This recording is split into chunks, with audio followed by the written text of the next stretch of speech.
Olá, meu nome é Gabriel, eu sou psicoterapeuta com abordagem analítica da psicanálise.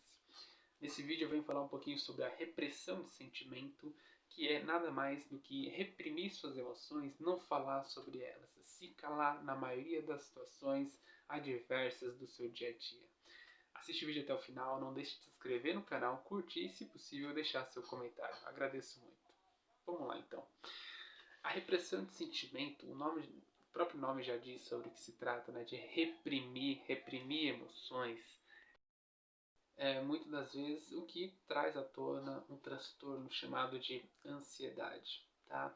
Muitos dos casos ao qual eu vejo por aí tem relação direta com a repressão de sentimento. E a pessoa faz uso de medicação contínua por muito tempo, não que não ajude, ajuda sim, mas a solução do problema era justamente abrir, tirar de dentro essa repressão, entende? A solução de largar o remédio, de não ter mais uma ansiedade generalizada, seja uma ansiedade só leve, né? A ansiedade em si não tem um contorno completo, mas para não ter mais essas crises constantes seria abrir, deixar sair, entende? É muito importante que você assista esse vídeo até o final, porque você pode estar passando por uma repressão de sentimento sem ao menos perceber. Então vamos lá. A repressão de sentimento ela pode trazer transtornos? Pode. Como eu falei, um deles é a ansiedade. Por reprimir emoções demais, elas acabam ficando mais vivas do que nunca. Ou seja, elas querem sair.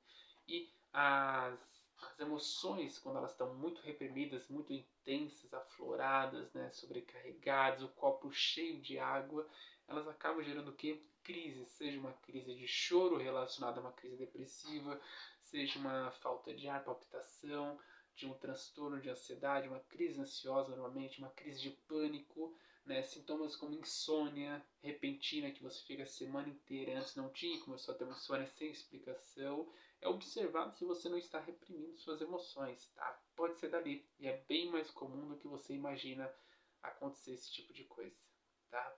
Então, sim, ela pode gerar insônia, pode gerar uma depressão, sintomas depressivos, ela pode ter ali se a origem da sua insônia.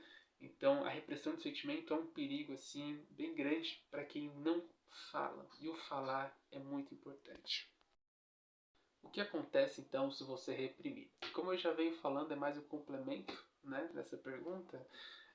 O reprimir, né, você acaba prendendo as suas emoções dentro de uma caixinha ou de um quarto. E as emoções estão vivas, elas vão querer sair. Uma hora a caixinha enche, uma hora o quarto enche de emoções e vai querer sair. E ninguém segura. Uma hora sai. E quando sai, vem os sintomas. Seja também uma alergia emocional, né, somatizações, que são sintomas físicos de origem emocional. Então, vem de alguma forma. Tá? Reprimir não é uma opção. Né? Quando você se cala, você começa a se anular, ou seja, deixar de ser você aos poucos. Às vezes você não percebe isso, mas você está deixando de ser você, se reprimindo, se calando em algumas situações, não falando, tá? Eu não digo só das emoções, mas tem um posicionamento muitas das vezes onde você deveria ter e não tem. Você se reprime, se retrai.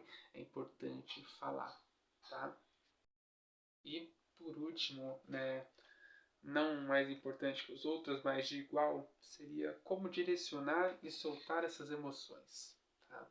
É exatamente o oposto do reprimir. Soltar é falar, é se posicionar, mas aí vem muito do medo, da insegurança. Aí são aspectos que já devem ser trabalhados também fora disso na terapia. Insegurança, medo. Tá? São questões que devem ser trabalhadas individual. Tá bom? Se for para esse aspecto, que normalmente também vai.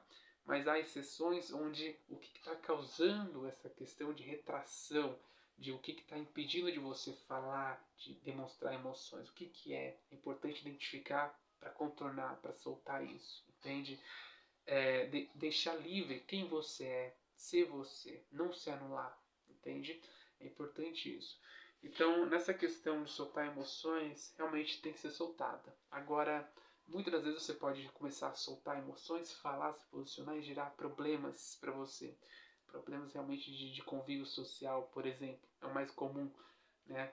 E o que fazer? Se começou a trazer problema e você está tentando sozinho direcionar isso, é importante então você ver um terapeuta que vai te ajudar a direcionar melhor essas emoções. Mas o primeiro passo é soltar. entende? Se você ir por esse caminho sozinho ou sozinha, já é um passo muito importante e parabéns para você, tá? Realmente é uma decisão bem difícil, se olhar, se encarar e tentar, tá?